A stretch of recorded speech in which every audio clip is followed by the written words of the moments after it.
Hello and welcome to the New Economy Summit. It's a wonderful day here today, and we hope you get a lot from it. Thank you all again for coming here to share the day with us. My name is Howard Lucas. I'm a founding member of the Social Venture Collaborative and a social entrepreneur, visionary, and community organizer and change agent. I currently am founder of Green Vitalize Urban Growers, which is a co-op based in the city. In this coming out party, I personally invite you, along with members of the Social Venture Collaborative, to prepare yourself for a fun, fulfilled day. We will educate and inform you of our mission, our goals, our purpose. Likewise, we will share with you resources, frameworks, and models that some of our distinguished guests have come from different regions of New England to share with us. The mission of the Social Venture Collaborative is pretty simple. It connects and supports the work of social, environmentally focused ventures that promote justice, equity, and sustainability in central Massachusetts. So today's event will allow us to present, discuss, collaborate, and build on solutions, right? That may work in Worcester, but we're really here to put together an actionable body of work that we can move forward on. So thank you, and I hope you enjoy your day. It is now my absolute honor to introduce our esteemed president of Worcester State University, Barry Maloney. He has engaged in working with the city and city authorities and stakeholders around Worcester and the region toward developing an entrepreneurial spirit as evidenced by the Center for Social Innovation and the Center for Entrepreneurship here on campus. There's, I think, almost $2 billion worth of reinvestment going on here in the city of Worcester right now. It is a city on the upswing. But I know there's still a lot of challenges facing the community, and higher education can be a partner in those changes, in that renaissance, especially when it comes to entrepreneurship, small business development.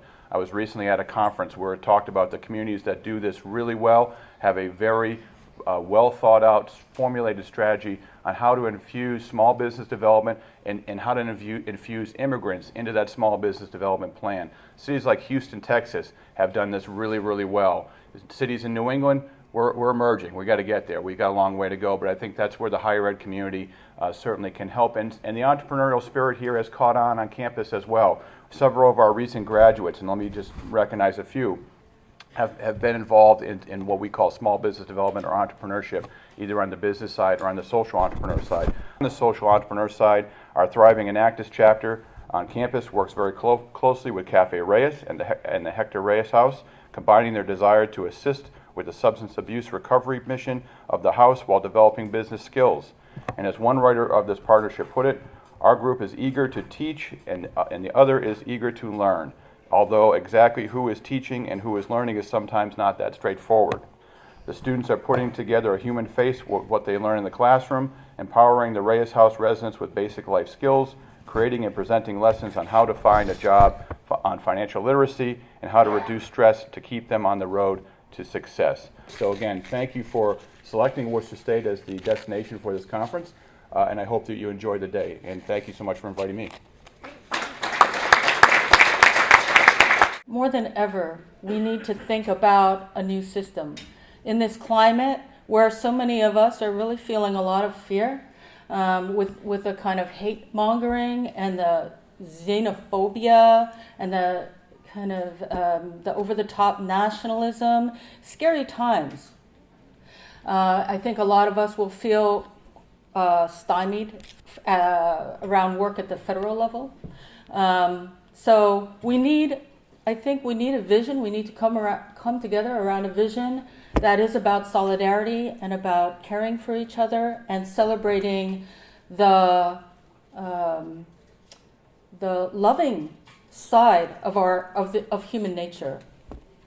And we may well have to be fighting a lot of our struggles, and we may well have to be doing the building at a more local level, both because there might not be those opportunities at the federal level, although they've been somewhat closed down for a long time. But also just for survival. I think we're facing hard time in communities for a number of reasons, but one being the incoming administration. And so in the interest of survival, I think a lot of that building and organizing is going to come down to the more local level. So there's a lot of reasons why we really need to think about as we build, right? It's not only about resistance, we need to resist, but we also need to build. So what are we building? If we're thinking about a new economy, what does that mean? So I want to start with just the term new economy. It's a bit of an empty signifier. It's new as opposed to what? A lot of you maybe are familiar with the New Economy Coalition. How many people know New Economy Coalition? Okay, so a lot of you. So I do want to say a little bit, because people often ask what's the difference between New Economy Coalition, that definition of new economy, and solidarity economy. We're both talking about change, right? We're both talking about building an economy that works for people and planet. And this is not meant in any derogatory or negative way, but just to make the distinction. What distinguishes solidarity economy is that we are very clear that we're talking about fundamental change, systemic change. We're talking about a post-capitalist vision. So I'd say that that's really the divide. There's a huge overlap between new economy and solidarity economy, huge overlap. But where we do differ is that solidarity economy is clear in our belief, and I want to offer this to you. I know you're not all in agreement with that, but I'm offering this as something to think about, that we are not going to survive capitalism, given its grounding, given its principles, and the systemic laws of motion of capitalism. And I'll get into that in a couple seconds. So I want to talk about first, when I talk about capitalism, people often come back and they say, capitalism, who knows what capitalism is? It's so hard to define. I'm going to give you 5 characteristics of capitalism, because if we're going to change our system, we should understand what we're trying to change. So here are the 5 characteristics that the Center for Popular Economics has been using for 30-some years. One is about private ownership of things like factories and the land and the equipment. Sometimes we call that private ownership of the MOPS, the means of production. Okay, private ownership, production for profit maximization, wage labor, very key. You have an owner and you have workers, and therefore you have 2 classes. We have market exchange, right? Buying and selling is adjudicated by markets and prices.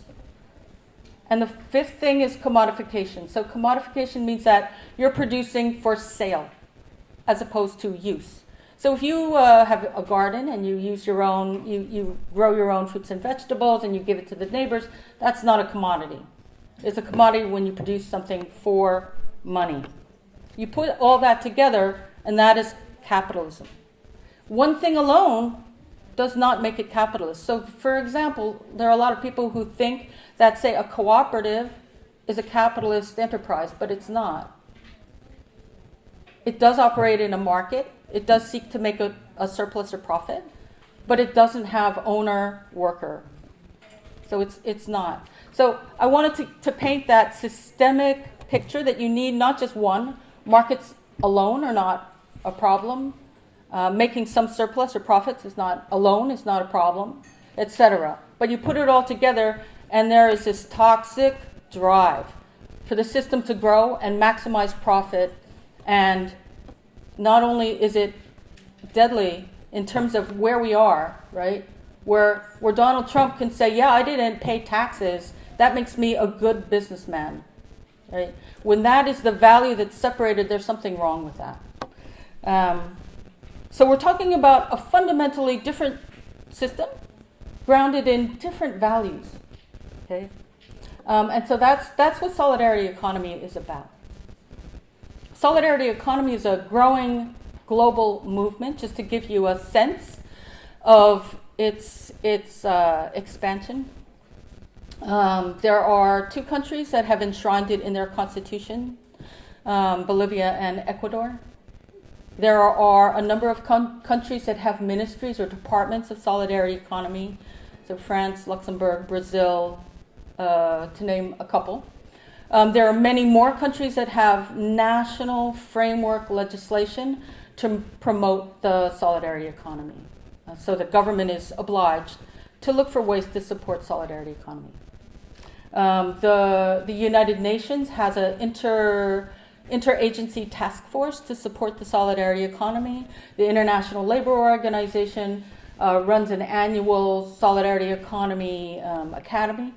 And we have an international network that connects all the national networks. So it's a network of networks called RAPES.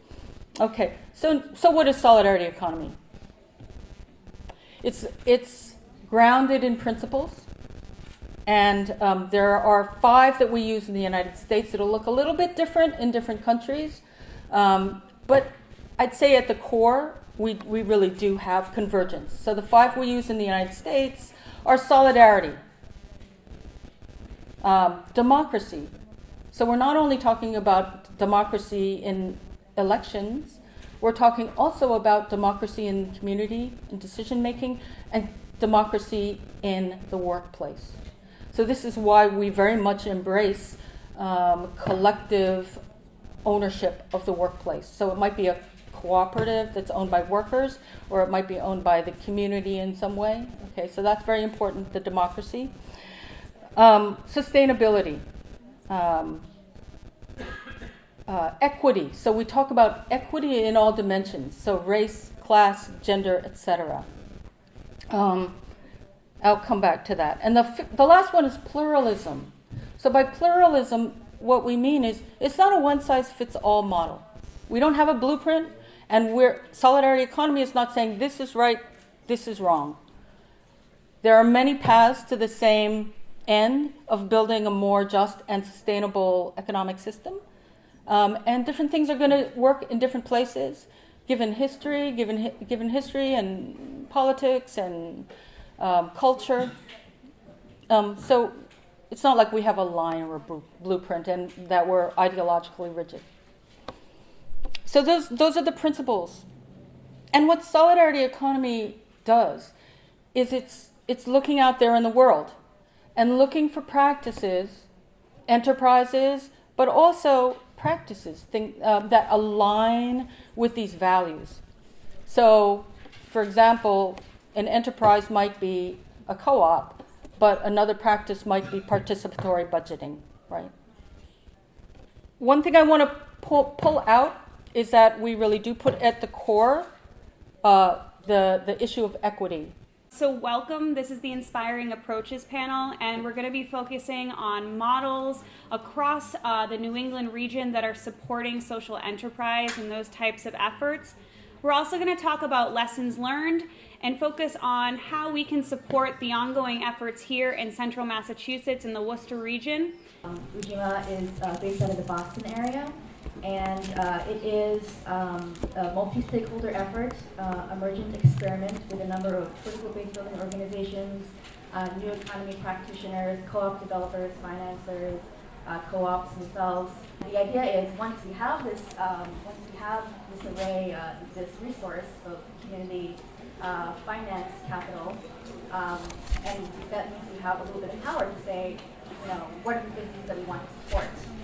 We want to support good businesses that create good jobs, that have good environmental practices, that think about community benefits. And then once we have those businesses, how do we support them and help them thrive in a wider environment that's very much still raised to the bottom, that actually suppresses wages, that actually makes bad jobs, that breaks the environment.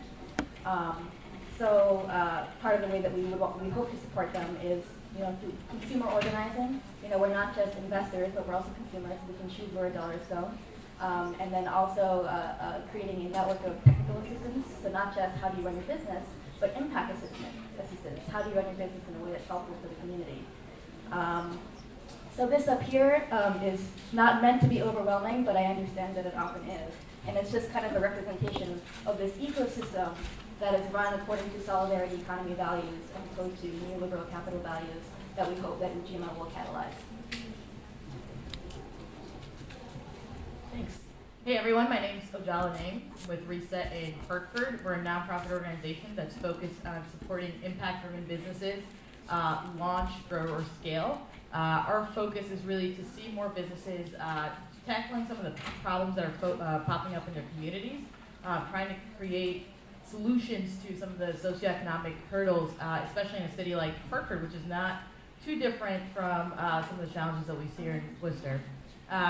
We've been around for about 5 years, and our model is really focused around providing all the different support services that an entrepreneur will need. You'll probably hear the term ecosystem being thrown around a lot. It's become a little bit of a buzzword, but where our focus is to really put together an ecosystem with the entrepreneur in the middle.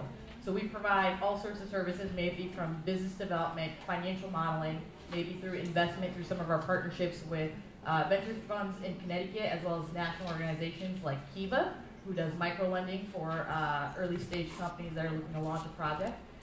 We also work with educational institutions, which is a very, very important piece of building up an ecosystem, trying to figure out how do we take the pipeline of students that is coming out from local colleges and universities, how do we keep them in our state, in our region, and how do we make sure that they have jobs and opportunities once they're graduating out, so they're not all flocking to Boston or New York or out into the West Coast. We also focus on figuring out how do we engage the corporate community to support the entrepreneurs that are looking to get off the ground. So we manage a very strong mentor network in Connecticut, really serving as the in-between between folks that want to help businesses get off the ground and succeed, and then working directly with the business and making sure that they have all the opportunities they need. So that's just a little bit about what we do, who we are. Pass it around to Bill. I have my own. My name is Billy Kepner, and I am from Social Enterprise Greenhouse, which is located in Providence, Rhode Island. We do things very similar to what they're doing in Hartford. We actually think of ourselves as an organization that helps grow, do well, do good businesses. We started about 7 years ago. Well, no, pardon me. In 2007, we started as a chapter of Social Venture Partners. About 2012, we transferred over our 501c3 into this Social Enterprise Greenhouse to really take our organization to the next level. We do many of the same things. We provide incubators, we have accelerator programs, we have, for later stage ventures, we have what we call the huddle. Your business might have an issue that they're trying to get over, and we bring together mentors from our very diverse group. We have about nearly 300 mentors in our pipeline that serve several different ventures that we have going through our accelerator programs and that are members of our hub. So we also have a co-working space that opened in April of last year. We had to expand it in June, so we had to take over a second floor to fit demand, and we're now looking for more space in the building. Social Enterprise Greenhouse is this amazing little community thing that happened in Providence, but it spreads out across the whole state. We have relationships with every public official. I was at a meeting with the Secretary of State just 2 days ago. The governor's chief of staff was at another meeting I was at 2 days ago. It's very important to have those connections and have that be part of your pipeline. I think that sort of explains what we do in a very tight nutshell. And can you guys talk maybe a little bit about how you came to your core values and the different support mechanisms and services that you offer the people and companies that you work with? Whoever would like to start. So over the course of several years, our organization has grown into this, I use greenhouse because that's what our name is, where we're growing this business, but we also have, we have an accelerator program. We have a huddle. We also have a loan fund. We offer below market value loans to social enterprises who are, maybe they're scaling up, maybe they need a machine to do to make their business really be successful. We help in all ways. But it was a really hard process, and it's hard to raise funds for a nonprofit that's giving money to help business or help businesses, even though the businesses are doing good work. It's still a hard, I hate to use the word, but it's a hard sell. For us, government support has been critical to getting off the ground. In fact, if it wasn't for the state of Connecticut and their initiative on folk building out an entrepreneurial ecosystem in the state, we may have been delayed even more in getting off the ground and being able to implement what we needed to. That being said, government's not going to want to fund the same thing over and over for too long. And that's a challenge. That's what we're beginning to see now, being in year 4 of a relationship with them. We're not doing co-op development for the sake of co-op development. We're doing all this work as strategies for building power and building wealth in low-income communities of color. We've called this a summit, if you will, which assumes that you have an opportunity to actually add your voices to what's happening. And to do that, we actually have kind of envisioned the next hour as what we'll call a world cafe about social venture in central New England.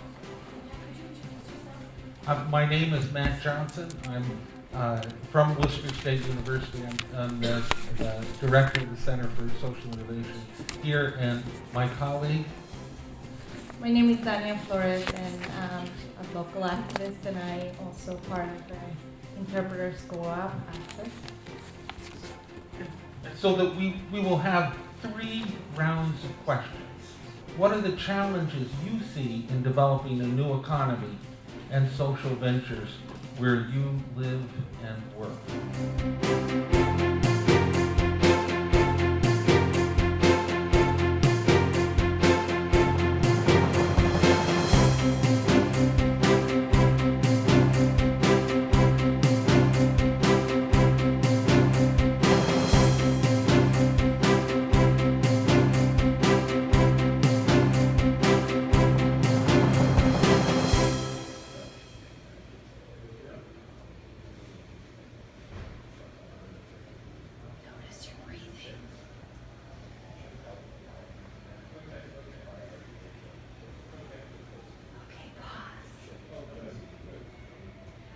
Shake it up, shake it up, shake it up, shake it up, shake it up. Build, build, build this world a new economy. Build, build, build this world a build, build, build this world a new solidarity. Justice and solidarity. Justice and equality. This world a build, build, build this world a new solidarity. Justice and solidarity, justice and equality, this world a new economy. Freedom and solidarity, justice and equality.